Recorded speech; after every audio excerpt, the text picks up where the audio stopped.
Bueno, buenos días. Bienvenidos a mi charla Repensando el rol y el concepto del dinero en la luz de la sustentabilidad.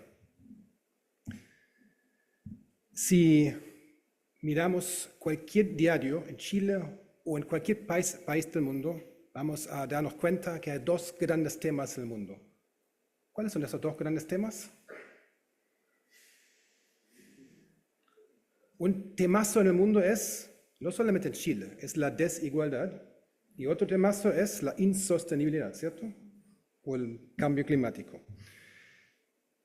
Y también los famosos Objetivos de Desarrollo Sostenible que firmó la ONU en 2015, se podrían partir en dos grupos, uno que tiene que ver con la sostenibilidad en el estricto sensu, y las otras son en realidad objetivos que tienen que ver más bien con desigualdad, que es indirectamente un obstáculo a la sustentabilidad. Normalmente, cuando se hacen esas conferencias, cómo se llevan, vamos a llegar a cumplir los ODS, es sobre cómo vamos a tener más dinero. No obstante, no solamente necesitamos más dinero, sino otro tipo de dinero. De hecho, nuestro dinero es una razón principal por la desigualdad y por la insostenibilidad. Eso vamos a ver hoy. Y también hay otros problemas que siempre están en todas las economías. Las crisis financieras, desempleo, inflación son los temazos también de cada libro de textos de política económica. Y también estos problemas tienen que ver con nuestro dinero. Y lamentablemente esto no está bien entendido en las ciencias económicas. Uno podría decir que nuestro dinero, como hoy funciona, es la falla más grande de los mercados y al mismo tiempo la menos reconocida falla. El problema de fondo es de que el dinero es fácil de atesorar. De ahí nace al final lo que se llama en economía, o lo que se supone que tenemos dinero que es neutral, se supone que existe la neutralidad monetaria, pero en realidad dinero no es neutral. Eso vamos a también entender hoy. Y también ahí nace la economía de la acumulación. La economía de la acumulación es lo que Aristóteles llamó la crematística. La crematística, en la visión de Aristóteles, es lo contrario a la oikonomía. La oikonomía, oikos es la casa, el hogar. La oikonomía se supone que es la ciencia de cómo manejar los recursos escasos del hogar de manera eficiente. Es la economía. Y la crematística es lo contrario, es el afán de ganar dinero como fin en sí. No obstante, hoy en día, cuando hablamos de la economía, nos referimos a lo que, queremos decir lo que Aristóteles se refirió como crematística, ¿cierto? ¿Qué es el dinero? ¿Qué es el rol del dinero? Dinero es la sangre de la economía. ¿Qué pasa si la sangre del cuerpo no circula bien? ¿Qué va a pasar si nuestra sangre no circula? No llegan nutrientes y oxígeno a las células, ¿cierto? Vamos a ahogarnos. Algo similar pasa cuando el dinero no circula. El dinero también es un medio de transporte. Es el medio de transporte de los bienes en la economía. Sin dinero no hay intercambio, o muy difícil, tendríamos la trueque, que es muy difícil. Entonces, si el dinero no fluye bien, pasa lo mismo que pasa con nuestro cuerpo. La economía se ahoga. La razón por que muchas veces no fluye bien el dinero es porque queremos atesorar. Keynes llamó esto la preferencia por la liquidez. De hecho, de que queremos atesorar no es nada malo, es bueno, es algo natural. Hasta los animales atesoran, los hámsters lo tienen en su cachete y los osos en el belly, ¿cierto? En el estómago, pero solamente para un invierno. Todo lo que se atesora naturalmente con bienes naturales, normales, se echa a perder y esto frena nuestras ganas de atesorar. Pero nuestro dinero parece que se puede atesorar muy fácil y no se echa a perder y por lo tanto queremos atesorar. Y de hecho, cualquier libro de texto nos enseña que hay dos funciones del dinero. Una es para facilitar el intercambio, por eso tiene que circular, pero la otra función oficial del dinero es que se puede atesorar. ¿No es una contradicción? Pues sí, dinero no puede al mismo tiempo circular en la economía y facilitar el intercambio de bienes y servicios y al mismo tiempo está bajo la almohada. Entonces, uno podría verlo así, que nuestro dinero nace como una falla genética, como un poco pegajoso, no quiere bien circular de sí solo, siempre quiere quedarse bajo la almohada, entonces tenemos que aplicarle una razón para prestarlo. Y esta razón de prestarlo, ese interés de prestarlo, Keynes definió la tasa de interés como premio de abstenerme de liquidez. La razón por que lo prestamos al banco, y el banco lo sigue prestando, y de esta forma sigue circulando el dinero, es porque existe la tasa de interés. Interés es, para mantenerme con la metáfora del dinero como sangre de la economía, el interés es como la droga que mantiene la sangre líquida. Necesitamos esa droga constante porque, como dije antes, el dinero nace con esa falla genética natural del dinero que quiere siempre quedarse pegado bajo la almohada. Necesitamos hacerlo fluir y, por lo tanto, necesitamos la droga de la tasa de interés. Y como cualquier droga que se aplica por un tiempo prolongado, pues tiene muchos efectos secundarios. Y estos efectos secundarios son la desigualdad, la insostenibilidad, la crisis financiera, el desempleo y la inflación. Eso vamos a tratar de entender hoy. ¿Cómo crecen cuentas bancarias a partir de la tasa de interés? Pues si tengo 10,000 pesos en una cuenta bancaria con 5% anual, duran como 15 años hasta que se haya doblado el monto. En otros 15 años más voy a tener entonces 20,000 pesos, luego 40,000, luego 80,000, luego 160 y siguiendo así. Entonces mi dinero en la cuenta crece de manera exponencial. Incluso si la tasa de interés es muy baja, pues entonces la parte plana de la curva, que dice la curva negra, sería más larga, pero también sigue una función exponencial. Cada cosa que se dobla cada cierto tiempo es una función exponencial, ¿cierto? Y para nosotros es muy difícil entender esto, porque nada en la naturaleza crece exponencialmente por siempre. Entonces nuestro cerebro no está hecho para entenderlo bien. Con ese ejemplo se entiende mejor. Si Jesús hubiese heredado 1 centavo de su padre José, 1 centavo, ni siquiera 1 euro, 1 centavo, y lo hubiese puesto en una cuenta bancaria hace 2,000 años entonces, a 5% anual, ¿cuánto sería eso hoy?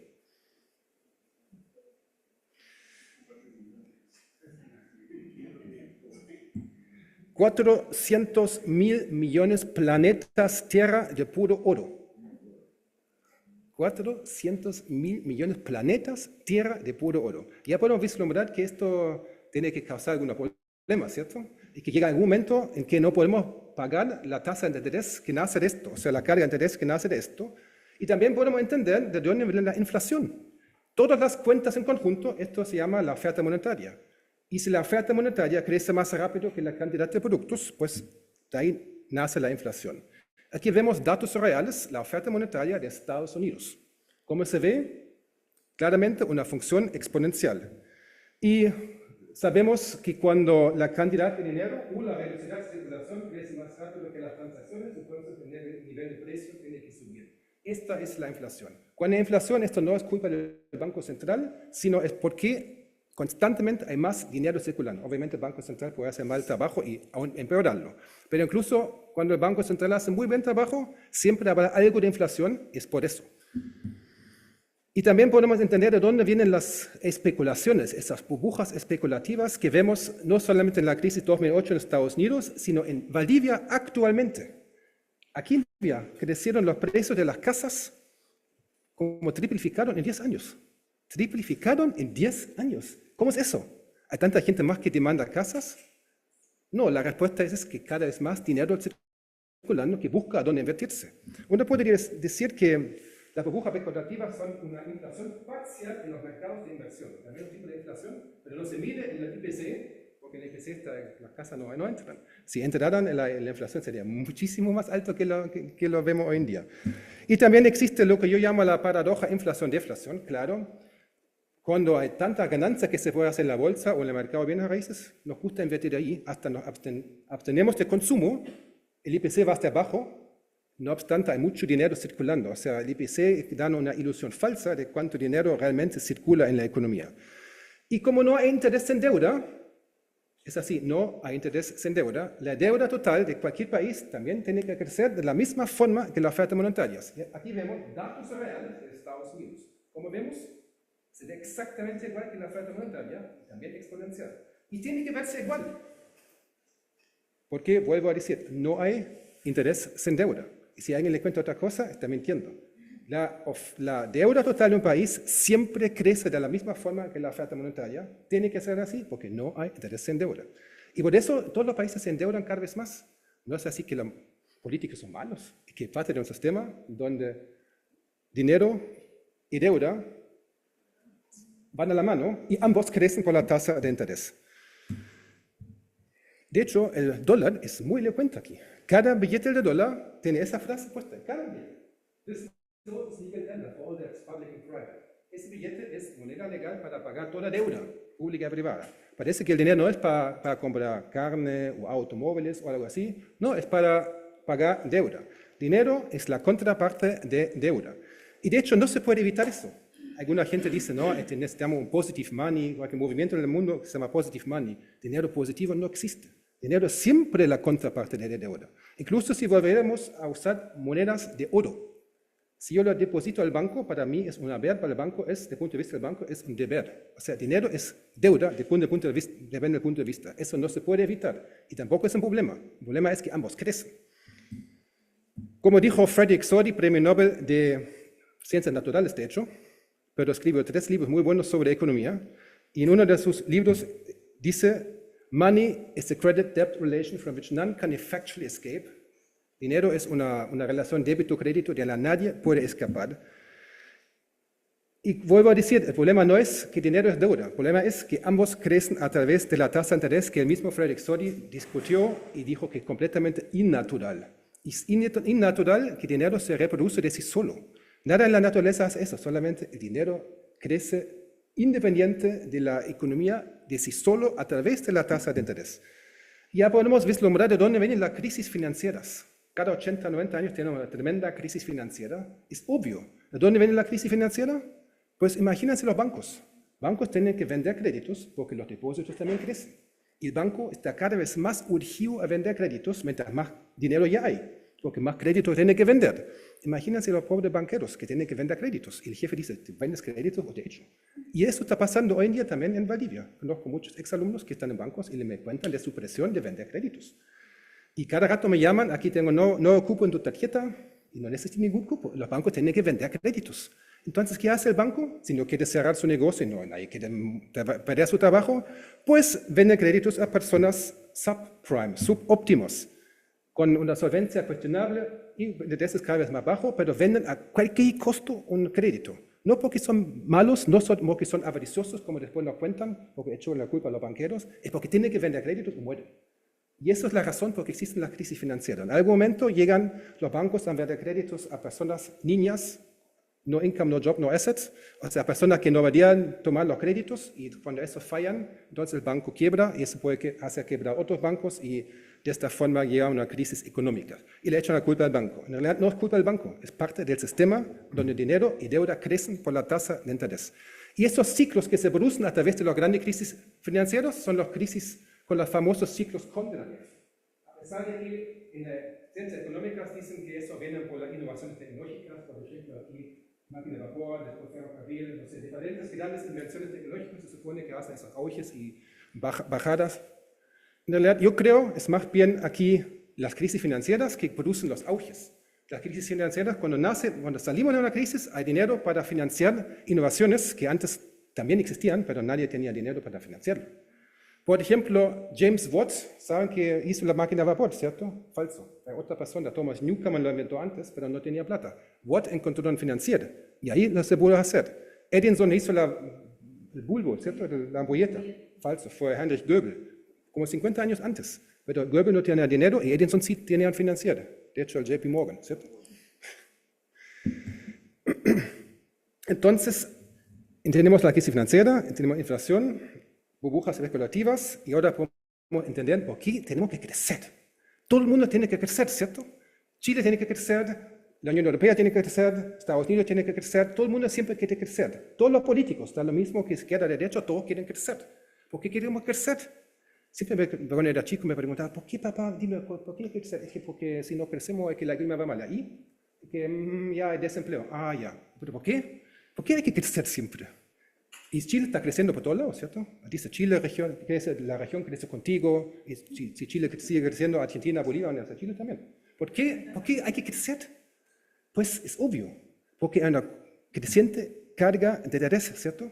Si los intereses crecen, o sea, la deuda crece, la carga de interés crece. Y si no quiero perder status quo, tengo que crecer, o sea, vender más como economía, como empresa.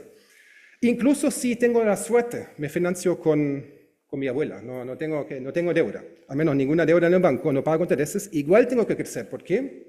Porque mis trabajadores quieren un reajuste por la inflación, que recién entendimos que tiene que ver con el constante crecimiento de la oferta monetaria. Y si no es por eso, hay una tercera razón, y esa es la más importante. Sí o sí hay que crecer. Incluso si soy empresa que mis trabajadores no quieren reajuste, no tengo deuda, igual hay que crecer. ¿Por qué? Pues imagínense, ustedes son empresarios y la inversión en su propia empresa no le rinde lo que le pagaría el banco. ¿Mantendrían su empresa? Lo más probable es que no, ¿cierto?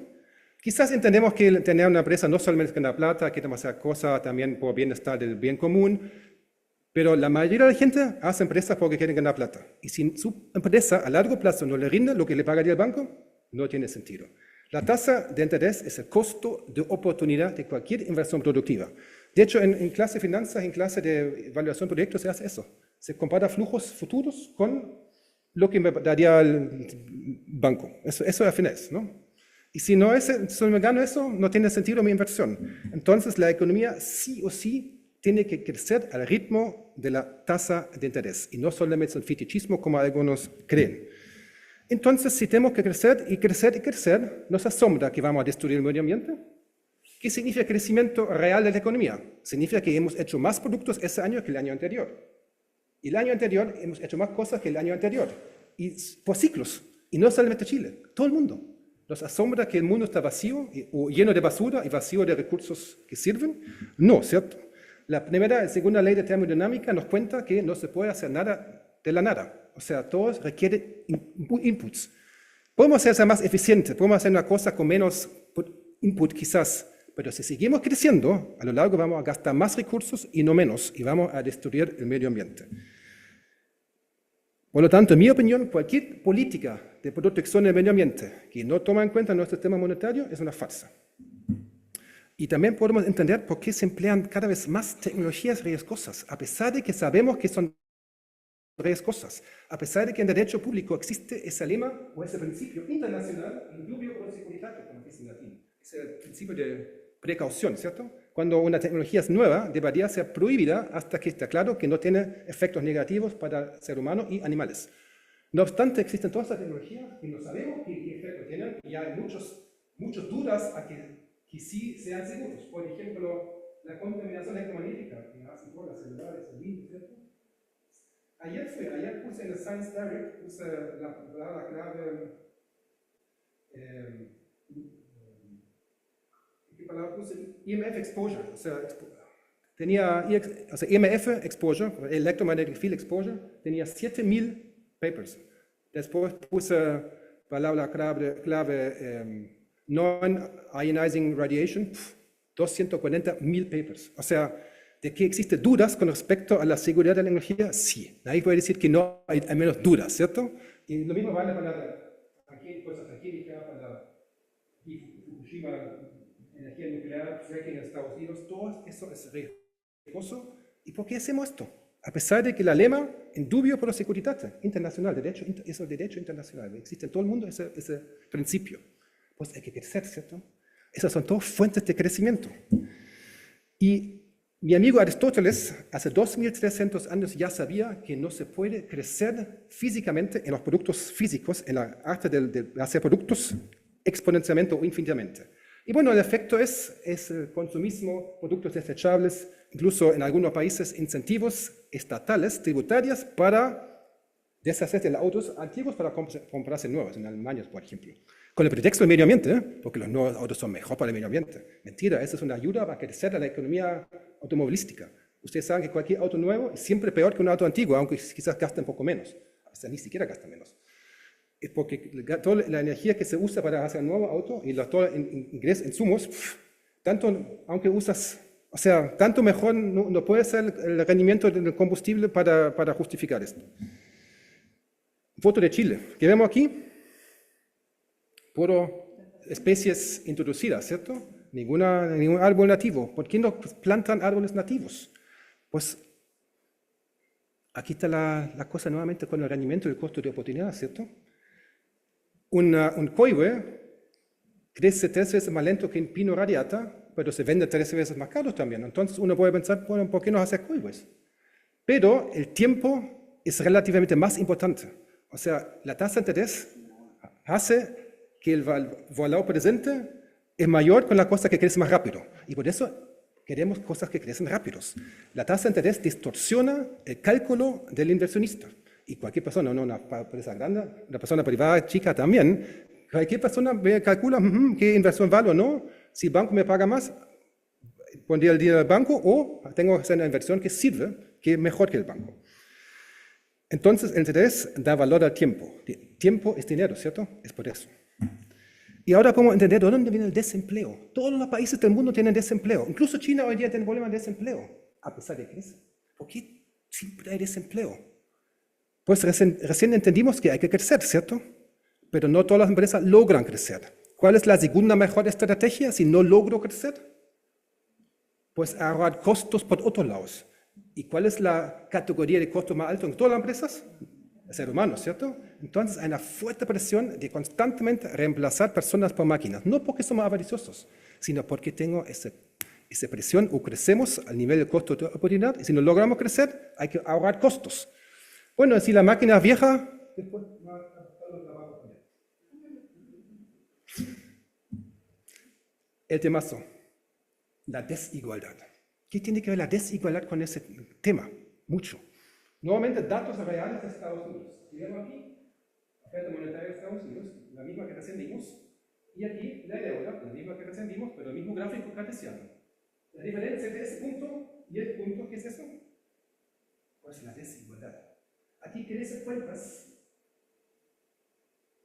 y exponencialmente, eso significa que hay cada vez más dinero, pero cada vez más deuda también. ¿Cómo vamos a eso en conjunto? Pues hay cada vez menos gente que tiene cada vez más dinero, mientras el resto de la gente está cada vez más endeudado. Esto es desigualdad. En mi opinión, la mayor o la fuente más importante de la desigualdad. Hay otras razones, por ejemplo, monopolizaciones de los mercados, colusión, que también puede producir desigualdad, pero esta es la principal causa de la desigualdad. No tiene que ver la desigualdad con la economía de mercado, sino tiene que ver con el dinero. Y es una desigualdad injusta. Eso es peor aún, porque no toda la desigualdad es justa. Si yo trabajo más, quiero también ganar más que la persona que es más flojo, ¿cierto? Pero aquí, el que recibe dinero en la cuenta del banco, ¿quién está trabajando? Puede ser que los 10.000 pesos que los deposité, me la trabajé con todo mi sudor y con todo mi esfuerzo y mi dinero. Pero si empieza a crecer ese dinero, ¿quién lo paga ese delta que crece? Pues la persona que se endeuda, ¿cierto? Porque el banco vende créditos y de ahí nace al final la plata que pagan los depósitos. Por lo tanto, la persona que recibe aquí dinero, recibe dinero al costo de la otra persona. A esto que se endeudan, quizás se compran taxi, buscan después de la noche los alumnos en Berlín, se sacan la cresta trabajando para que el otro reciba dinero sin mover un dedo. Porque el dinero no trabaja, ni tiene hijos, como ya dijo Aristóteles. Y lo pueden probar. Pueden decirle al dinero, anda a limpiar el baño, no lo va a hacer. Puede decir, poner un billete, ese billete de la Gabriela Mistral con Arturo Prat junto en un rincón con luz roja, música romántica, no pasa nada. No tiene hijos. Es importante porque los bancos dicen eso, dejan que su dinero trabaje. Falso, dinero no trabaja. Nosotros, los seres humanos, junto con maquinarias, trabajamos, hacemos valores. Dinero no produce valores. Dinero es medio de cambio para valores. Dinero sin productos, ¿qué valdría? Nada. Nosotros, que hacemos productos, normalmente los que se endeudan y invierten las cosas productivamente, producen los productos que dan valor al dinero del otro. En vez de cobrar intereses, debería darle las gracias de que por su trabajo productivo, el dinero de esa persona tiene valor, en vez de cobrar intereses. Pero lamentablemente eso no entendemos porque hicimos un truco. Los que reciben intereses hicieron un truco. Definieron dinero como capital. Hoy en día usamos dinero y capital como sinónimos, ¿cierto? Como si fuese un factor productivo. Capital originalmente en economía es una maquinaria, es un factor productivo. Hay 3 factores productivos, ser humano, maquinaria y tierra. Con estas cosas se hacen todos los productos. Dinero no es capital, dinero es un medio para comprar capital, o ser humanos. Como usamos dinero y capital como sinónimos en la teoría económica, entonces no vemos eso. Vemos que, ya si gano dinero, es mi dinero. Yo mando a trabajar mi dinero. Pueden. Una vez más, dinero no trabaja. Seres humanos trabajan en conjunto con maquinaria. Y ahora podemos entender algo muy interesante, algo que se puede ver en Chile. La destrucción de capital físico, como por ejemplo en un terremoto, sirve. ¿A quién sirve? A los que tienen que vender créditos. Imagínense, ustedes son banqueros y necesitan vender créditos. Y es cada vez más difícil. Nadie quiere más créditos. La gente está aquí con deuda. Y ahí llega un terremoto. Ahí llega el terremoto. ¡Wow! Ah, sí. Llega el terremoto. ¡Qué alivio!, ¿cierto? Por fin la gente va a querer créditos. Hasta el gobierno toma créditos para ayudar a las personas. Entonces, los bancos otorgan más créditos y no solamente otorgan más créditos, también la demanda de créditos sube, por lo tanto sube la tasa de interés. De hecho, la tasa política monetaria subió en ese tiempo de 0,5 a 5,5, 1000%, 900%. Imagínense. Gracias al terremoto. Y aquí con gráficos reales, Banco Central de Chile, ven cómo era la colocación de créditos antes del terremoto. Todo tipo de créditos saltaron. Y la tasa de interés del Banco Central también subió gracias a la mayor demanda a créditos. Entonces, el PIB de Chile creció varios años gracias al terremoto, mucho más que los años anteriores. O sea, dio un auge económico, que es obvio, porque si hay más créditos circulando, hay más dinero circulando, entonces hay más demanda y eso sirve al PIB. Y eso también sirve para la gente realmente puede pagar sus créditos al final. Entonces, había un auge económico gracias al terremoto, no gracias al político que está justo a tono, gracias al terremoto. Bueno, el terremoto, ¿cierto? Necesitamos otro terremoto. Estoy bromeando, ojalá que no. Entonces podemos preguntarnos, ¿quién ganó con eso? La gente en el sector de Maule, que con suerte reconstruyó su casa, ¿acaso está mejor que antes? Yo creo que no, ¿cierto? Con suerte están igual como antes. Pero ¿alguien ganó con el crecimiento del PIB? ¿Quién ganó? El sector de la construcción y el sector financiero. Entonces uno puede decir que cualquier destrucción física, sea por terremoto o de hecho por guerra, puede desplazar la próxima crisis financiera, sirve al sector financiero.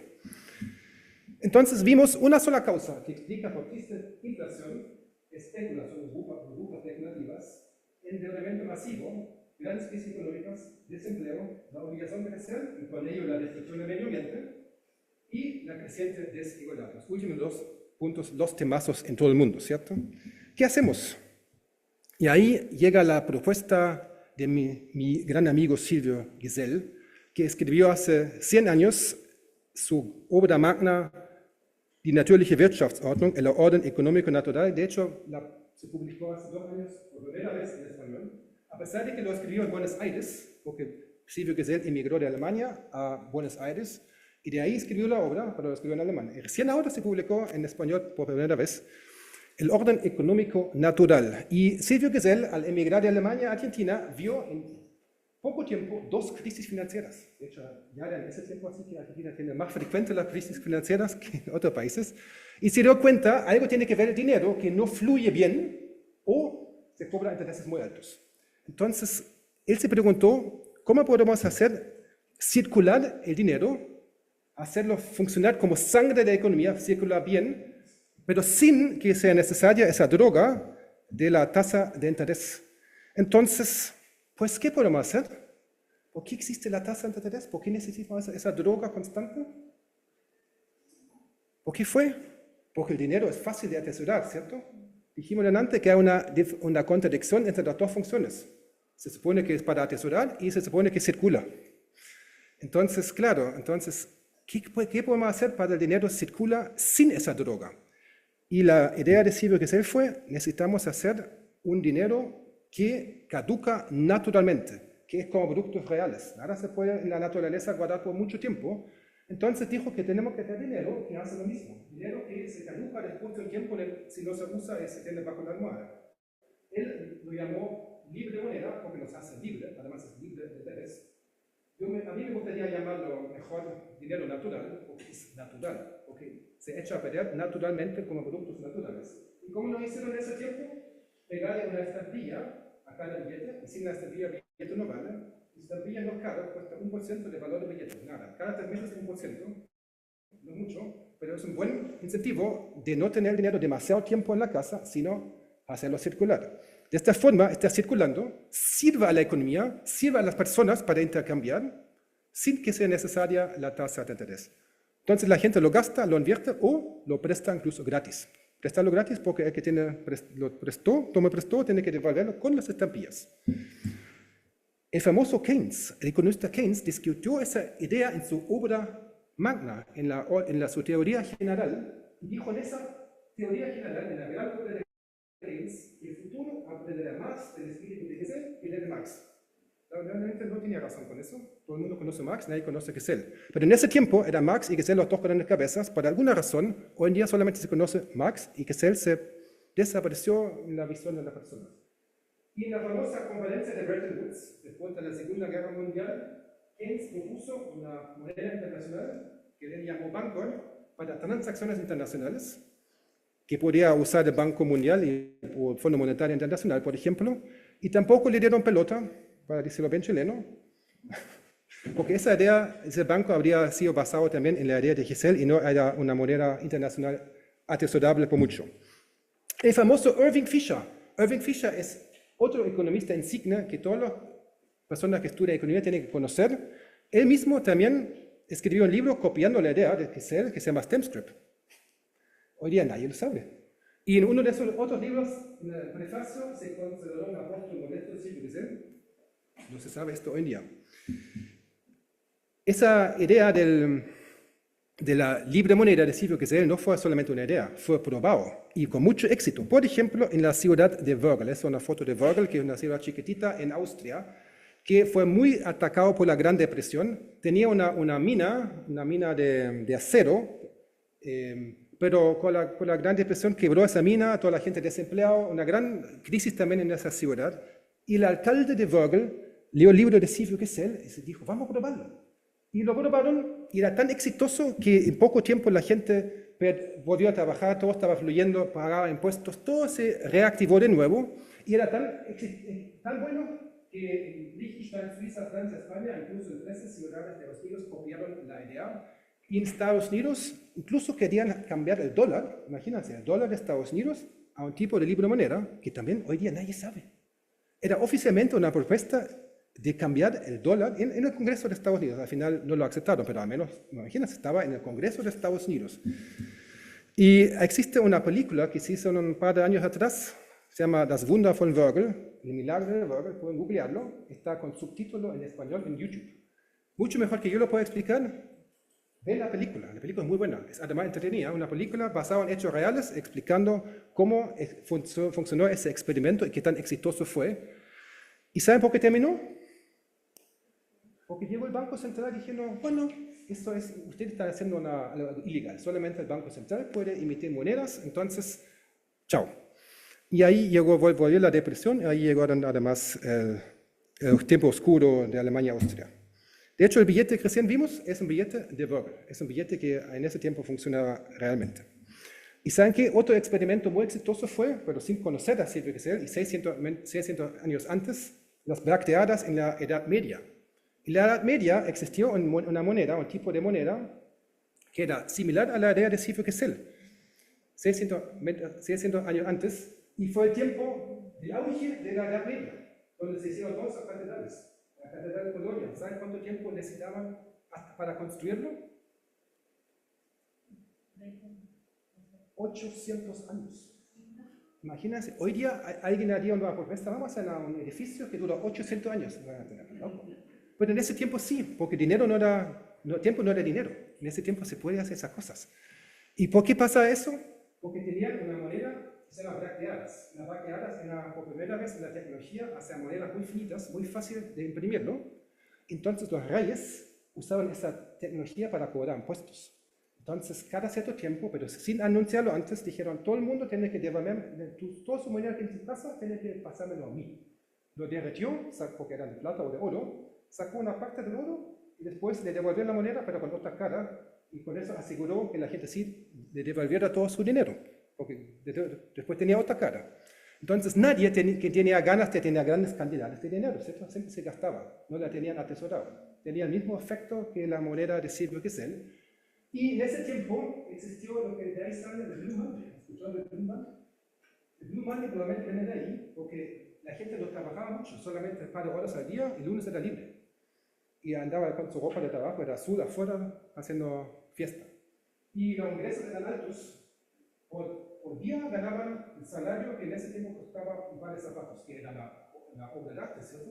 O sea, buenos salarios que circulaban entre la gente y no eran atesorados para algunos pocos. Circulaban y la gente no trabaja mucho. ¿Y para qué trabaja tanto? Porque si gano más, después tengo que invertirlo. Toda la inversión tiene riesgo y atesorar no era posible. Entonces, se atesora a través de las inversiones. Y como cada inversión tiene un riesgo, todo se relaja. ¿Para qué tanto, cierto? Todo sería una economía mucho más relajada. Y los grandes castillos y catedrales se hicieron justo en ese tiempo. ¿Y cuándo terminó eso? Cuando inventaron el sistema actual. El sistema actual monetario tiene 107 años. Cuando terminaron con eso, inventaron el denario perpetuo, o sea, que puede atesorar. Ahí cayó Europa en la gran pobreza, con la pobreza a las enfermedades. De hecho, probablemente la peste negra que mató a la mitad de Europa era más bien no por el bicho Yersinia pestis, sino porque la gente estaba malnutridos. Y eso se encontró hace un par de años atrás, 2015, en Londres. Hicieron el ensanchamiento del metro, encontraron una tumba grande de gente que murió de peste negra. Pero entonces vieron la ADN, y la ADN de la peste es la misma que hoy. Entonces se preguntaron por qué hoy día la gente no muere de eso. Entonces se preguntaron, puede ser quizás porque están malnutridos, y realmente encontraron que eran malnutridos. Los huesos eran muy porosos, entonces la razón por que la gente murió no era por la peste, sino por la malnutrición en realidad. Y esto tiene que ver con volver al sistema que estemos hoy en día. Bien, obviamente hoy día se puede hacer cosas más fáciles, billetes electrónicos prepagos con algún algoritmo, se quita una multa al tesoramiento, por ejemplo, o como dicen algunos economistas, años atrás, 2009, dijo Ray Domenico de Harvard y aquí William Buter de la London School of Economics, que pues el Banco Central puede aplicar intereses negativos. Y de hecho después se hizo unos working papers en el Fondo Monetario Internacional citando a Silvio Gesell que sí se puede hacer intereses negativos, pueden existir intereses negativos ni una otra cosa que la multa. Bien, o sea, hay muchas formas que hoy en día se puede hacerlo súper simple. De hecho, sin ningún cambio de ley, el Banco Central lo puede hacer si quiere. Vamos a discutir algunas no soluciones. Estamos casi listos. Algunas no soluciones, porque hoy día nos dicen, ya la especulación es feo. Entonces nos dicen, hay que hacer un Tobin test, un impuesto a la especulación. ¿Sirve esto para algo? No, porque la especulación no es la causa de la crisis o de las crisis, sino también un síntoma. Especulación es porque hay mucho dinero que busca dónde invertirse. ¿Por qué muestro aquí una tulipán? Porque cualquier cosa puede ser objeto de especulación. Quizás han escuchado de la tulipanía en Holanda. En 1637, el objeto de especulación era tulipanes. En ese caso, en el punto máximo, una caja de tulipanes costaba lo que valían 3 casas. Imagínate, tulipanes. Y en ese tiempo, ¿cómo se hizo el intercambio? Pues en Amsterdam, en el mercado, caja de tulipanes, ¿cuánto daba oro? ¿Cierto? Con todo el peligro de ser asaltado. Si bajo estas circunstancias la gente o sea, existe la especulación, hoy en día que compramos en la Forex con el clic, pagando un impuesto, ¿qué sirve? O sea, además, vuelvo a decir, la especulación es también solamente un síntoma o no la causa de alguna crisis. Algunos dicen hay que volver al oro. Usamos oro. Incluso el jefe del Banco Mundial, en un momento atrás, dijo, hay que volver al estándar oro. O sea, el dinero tiene que ser oro, respaldado por oro. Cada billete tiene que respaldar por ciertos gramos de oro. ¿Sirve esto para algo? ¿Cuál era el problema? Que la cantidad de dinero crece a partir de la tasa de interés porque es atesorable. Dinero en oro es atesorable, ¿cierto? No cambia nada. De hecho, crecen las cuentas igual y como hay cada vez más dinero, la cantidad de oro que representa cada billete tiene que ser cada vez menos y por eso siempre deshacen el patrón oro después de algún tiempo. Bitcoin, me escucho mucho hoy. Bitcoin. Bitcoin es la criptomoneda, esa es la solución. ¿No? ¿Es una solución las criptomonedas? ¿Se pueden atesorar? Pues sí, no cambia nada. Si todo funcionase en Bitcoin, y de hecho va a pasar eso, yo creo que estamos por ahí. Banco Central Europeo, Estados Unidos, todos están pensando en una oficial criptomoneda basada en el blockchain, es para que la gente tenga confianza, cree que esto es algo nuevo y bueno. Ahora el dinero está basado en blockchain, es como similar al oro, ¿cierto? Blockchain, no se puede copiar mucho, ¿no? Entonces, esa sería una solución. Falso, ninguna solución. Es atesorable. Si todas las cuentas funcionasen en Bitcoin, todo el mundo necesita Bitcoin para comprar el kiosco, el supermercado, todos los créditos funcionan en Bitcoin, va a existir intereses en Bitcoins. Entonces, la cantidad de Bitcoins en cuentas crece. Y como el blockchain no lo permite, van a hacer algún truco para sí permitirlo. O van a decir, ahora vamos a repensar cada cuenta del banco, es solamente medio blockchain o algo así, como lo hicieron con el patrón oro. Una verdadera solución sería esto, el Freicoin. Eso existe. Es blockchain, pero basado en la idea de Silbergesell, con el Freigeld, moneda libre. O el Bitgesell, también existen. Los dos son iguales, tienen la idea de que no es atesorable por siempre, o paga una multa al atesoramiento. Esto sí sería una idea. Bancos de tiempo, también me escucho mucho. Bancos de tiempo. De hecho, existe uno en Bolivia. En Bolivia existe el banco de tiempo. ¿Qué es un banco de tiempo? Donde se intercambia servicios contra servicios. O sea, presto un servicio y el banco me anota una hora de servicio y yo puedo cobrar a otra persona una hora de servicio, ¿cierto? Es un banco de tiempo, otra forma de intercambiar nuestros saberes y dones. ¿Esto es una verdadera alternativa? Algunos creen que sí. De hecho, discutí mucho con la gente del banco de tiempo aquí en Bolivia. ¿Es una alternativa? Es una forma de intercambiar dones, pero imagínense, todas las cuentas serían en segundos y minutos en tiempo. Todo el mundo paga en el kiosco, en el supermercado, en donde sea, con minutos y segundos, o sea, con tiempo. Da lo mismo como le llamamos la cosa. Da lo mismo si se llama pesos, dólares o tiempo. Si es atesorable, va a causar interés. Y aquí también. O sea, un banco de tiempo donde el tiempo es atesorable, no cambia nada. Diferencia sería un banco de tiempo donde después de algún tiempo no usarlo, los tiempos acumulados, tienes que usarlo o se desaparecen. Eso sería una alternativa de verdad. Bueno, también existen formas distintas, no banco de tiempo electrónico, sino con papel. En China tenía el siguiente año, se nota en libros, pero es la misma cosa. Si es atesorable, no es una alternativa. Ethical banking, o la banca ética. Bueno, ¿cierto? Sí, es mejor que una banca normal, porque uno puede decir, ya, yo quiero que inviertan créditos en drogas o en construcción de armas, qué sé yo. Ya es una mejora, pero ¿en el sistema cambia algo? ¿Acaso prestan gratis? No, no hay interés ético, en mi opinión. Entonces, tampoco es realmente ético, al menos no tan ético como se hacen, como si fuesen. Microcréditos, microcréditos. El señor Yunus recibió el premio del Nobel incluso. ¿Microcréditos, algo bueno? ¿Sí?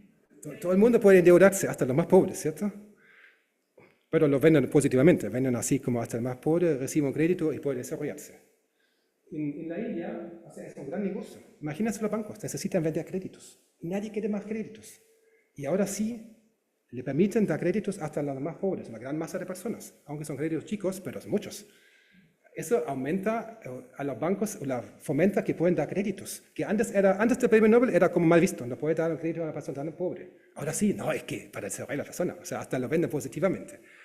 Y mismo en la misma India, le sacaron a su jefatura de su propio banco porque tanta gente se suicidó gracias a los microcréditos, cayeron en la trampa de la deuda y nunca más salieron. Al final, en mi opinión, eso es otro negocio más, o sea, es parte del negocio de extender la deuda, que tampoco es culpa de los bancos, tienen que vender créditos. No porque quieren, sino porque es parte del sistema.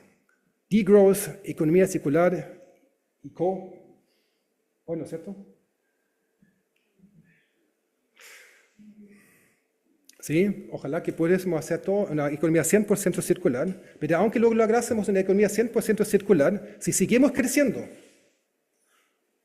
vamos a gastar más recursos. Aunque todos los recursos que usamos los reusamos, pero si la economía crece, vamos igual constantemente a usar más recursos. Aunque seríamos con la economía 100% circular, al final tampoco mejora el problema de fondo. Es una mejora, pero no es solucionar el problema de fondo. No existe tal cosa como un crecimiento sustentable. Disculpa, en la lámina anterior está el de growth. ¿Sí? No lo comentaste. Claro, hay que decrecer. Obviamente, ojalá que lográsemos decrecer. La economía necesita decrecer, obvio, ¿no? El problema de la insostenibilidad es el crecimiento. Pero ¿podemos decrecer hoy en día? ¿Por qué es tan difícil de no crecer? ¿qué pasa que no crecemos? La economía, la empresa tiene que crecer, sí o sí, porque si no crecen, buscan reducir costos por otro lado, ¿cierto? Entonces, esto causa desempleo. La economía actual, con el diseño financiero actual, no crecer es igual a producir desempleo. Y como dijo mi amigo Robert Constanza de Australia, tenemos que decidirnos entre miseria, o sea, desempleo, o insostenibilidad, mientras no cambiamos el dinero. El dinero hay que cambiar, si no, el degrowth no va a funcionar. O queda la escoba, para decir el chileno, queda mucho desempleo. Si no queremos, o sea, si queremos que funcione el degrowth, necesitamos sí o sí cambiar nuestro sistema monetario, si no causa la escoba. Hay muchas formas como podemos mostrar a nuestros gobiernos de que sí se pueden hacer cosas, incluso si el gobierno no cambia la cosa. Ojalá que el Banco Central cambiase nuestro dinero, ¿cierto? Pero mientras el Banco Central no lo haga, podemos hacer una moneda local basado en la idea de Silvio Gesell y de esta forma además ayudar a la economía local. Y un buen ejemplo es el Banco Palmas en Brasil. ¿Han escuchado del Banco Palmas? Banco Palmas es un banco que fue como similar en el Vogel, pero de gente privada, no de la municipalidad. Hicieron una nueva moneda. Esto era Palmas antes, era un campamento ilegal y hoy día es una región casi floreciendo. Y en buenas partes, gracias al Palmas, esa moneda local que hicieron las personas en el conjunto Palmeiras, que es como el conjunto de vecinos del Palmeiras, que es el suburbio de Fortaleza. Entonces, hoy en día, un tercio de las tiendas aceptan Palmas, se pueden pagar impuestos locales en Palmas. Antes, 80% de las compras eran hechas fuera de la región, o sea, en supermercados grandes, que significa que el dinero va hacia afuera de la región. Hoy en día, 93% de las compras se hacen dentro de la región y se sospecha que la región no está floreciendo y se crearon 1.800 puestos de trabajo gracias al Palmas. Esos datos no son exactamente lo más nuevos, lo tengo ya desde como 10 años aquí, que ahora es distinto, pero al menos era una cosa realmente para mostrar positivamente. Y recibió reconocimiento internacional, reciben el United Nations Millennium Development Goals Award. El Banco Central de Brasil ahora apoya estos tipos de community banks y existen 103 community banks en Brasil basados en esa idea. De hecho, el Banco Central antes demandó al fundador del Banco Palmas, dijo que está haciendo fraude. Pero el fundador del Banco Palmas, Jorge Melo, ganó la causa y el tribunal dijo, no está nada malo, están ayudando a esta región, debería ser el Banco Central también hacer esto. Y desde ahí el Banco Central está apoyando que hayan estas iniciativas. Y la teoría atrás encuentro muy buena. Ninguna región es originalmente pobre. ¿Por qué regiones pobres eran unos ricos? ¿Acaso la gente es más tonta? ¿O porque faltan los yacimientos naturales?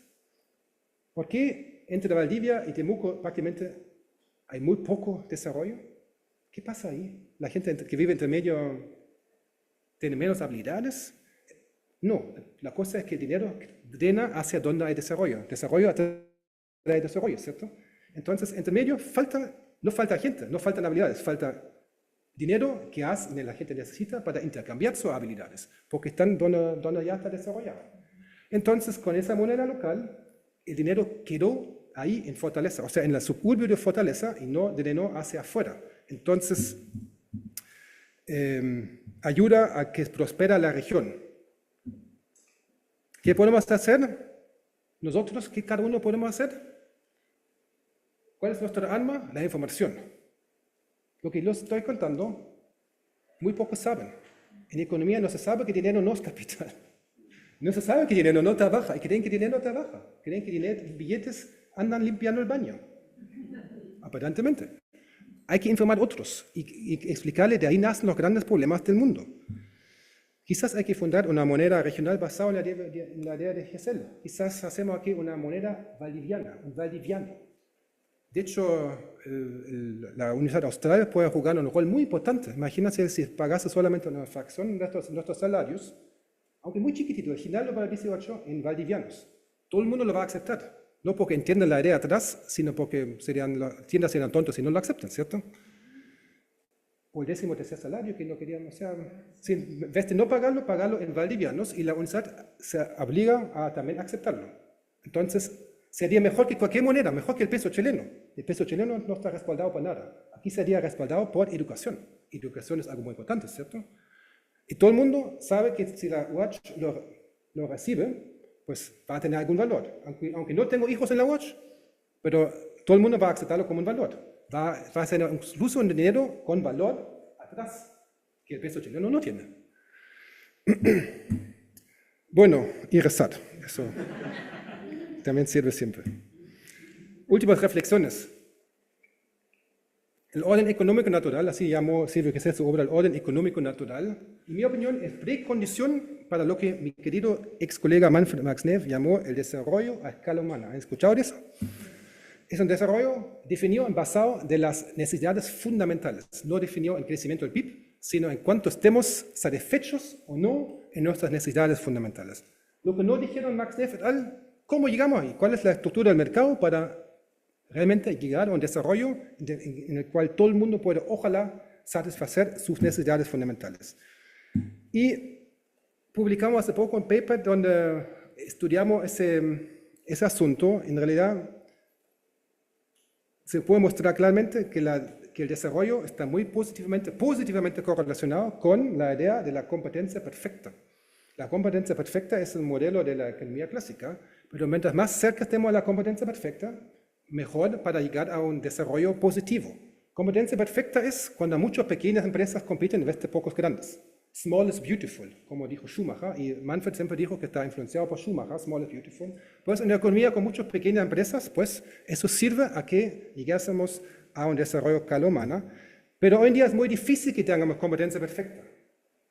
Claro, eso se sabe, esas son las tres pilares clásicas, evitar monopolios, colusión y competencia desleal. Hay que aplicar, ojalá, bien las leyes para luchar contra esos tres problemas. Pero aunque se hacen, si no se cambia el dinero, vamos a estar siempre lejos de la famosa competencia perfecta. Necesitamos la base. Toda esta casa tiene que estar construida encima de la base de la libre moneda de Silvio Gesell, en mi opinión. Si no, vamos a estar siempre muy lejos de la competencia perfecta y, por lo tanto, lejos a un desarrollo a escala humana. Si realmente lo hacemos bien, luchamos contra esos tres problemas que están en los tres pilares y además lo hacemos en base de un dinero libre, ahí sí podemos llegar a un mercado verdaderamente libre. Hoy día no estamos libres. Hoy estamos obligados a crecer y si produce desigualdad, eso no es libre. Sería una economía en la que cada uno gana lo que merece, porque en competencia perfecta es así, cada uno gana según su esfuerzo. Sabemos que hoy no es así, ¿cierto? Pero eso tiene que ver con la desigualdad que produce nuestro sistema monetario. Sería una economía que sirve al ser humano y no viceversa, una economía verdadera de Aristóteles, la oikonomía y no la gramatística. Creo que también uno puede llamarlo una economía de mercado sin capitalismo, porque el problema del capitalismo hoy es esa deber de crecer y crecer, que tiene que ver con la tasa de interés. Incluso creo que sería un orden económico cristiano. Para aquellos de ustedes que son cristianos, saben que la Biblia prohíbe la tasa de interés y nos acercaríamos a un orden económico cristiano. Hoy en día, cuando crece el PIB, la mayor parte produce desigualdad y solamente un poco de crecimiento se traduce en desarrollo, si desarrollo se mide en la mejora de la satisfacción de necesidades fundamentales, como lo define Max Neff et al. Si se cambia, como recién lo expliqué, estoy convencido que podemos llegar a una economía donde no estemos obligados a crecer, pero en caso que sí crecemos, porque nos falta desarrollarnos, nos falta satisfacer necesidades fundamentales, entonces cualquier crecimiento que tuviésemos sería 100% traducido en desarrollo. Aquí desarrollo definido en términos de mejorar la satisfacción de necesidades fundamentales. Últimas dos diapositivas. Yo creo que también tiene mucho que ver con la felicidad. Todo el mundo quiere felicidad, ¿cierto? De hecho, hay una rama que hoy día se llama economía de la felicidad. ¿Qué es felicidad? Aquí hubo una conferencia de la ONU incluso sobre la felicidad. Hablan de la felicidad nacional bruta, que mide Bután, un país ahí en el Himalaya. Entonces había ese cartel ahí. ¿Qué dice ahí? Es un cartel muy bueno. Si quieres felicidad para una hora, tómate una siesta. Si quieres felicidad para un día, anda pescando. Si quieres felicidad por un mes, cásate. Un mes. Si quieres ser feliz para un año, ojalá que eres una fortuna. Y si quieres feliz para toda tu vida, ayuda a Dios. Yo creo que ahí va mucho de la verdadera felicidad. No estoy hablando de una felicidad superficial que tengo con comerme una comida rica o andar en mi auto grande. Esos son placeres materialistas superficiales y cada vez necesito una cosa más grande y más bonita, ¿cierto? Para mantener el estado de felicidad. Yo estoy hablando de una felicidad profunda, un sentimiento profundo de sentirse pleno con la vida y sentirse que lo que estoy haciendo sirve.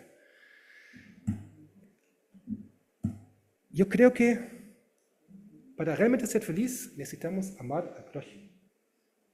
Amar al prójimo es la máxima ley según la Biblia incluso. Pero ¿cómo podemos amar al prójimo? ¿Es amar al prójimo dar limosna al pobre? Sí, también, pero no solo.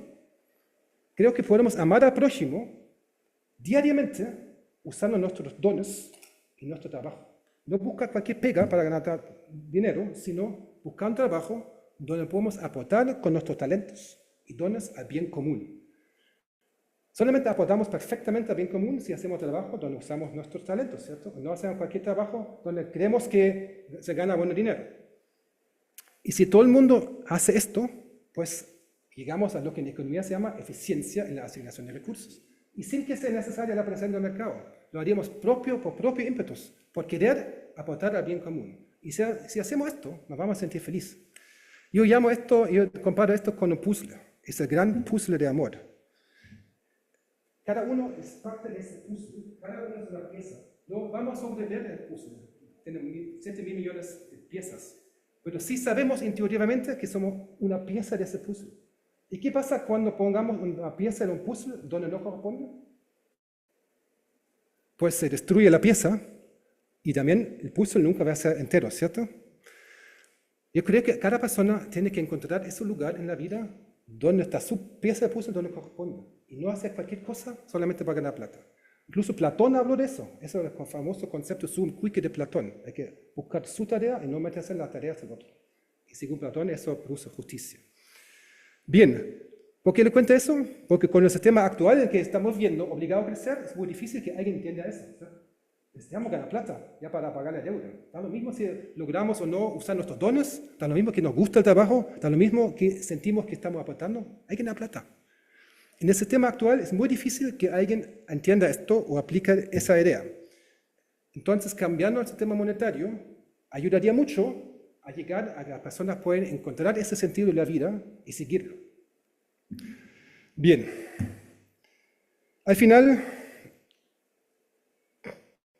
última diapositiva. Cuando cambiamos el dinero, como Silvio Giselle propuso, obviamente no todas las malas virtudes desaparecen, pero hoy en día se fomentan las malas virtudes, nos obligan a crecer. No toda la destrucción del medio ambiente desaparece, pero hoy se fomenta la destrucción.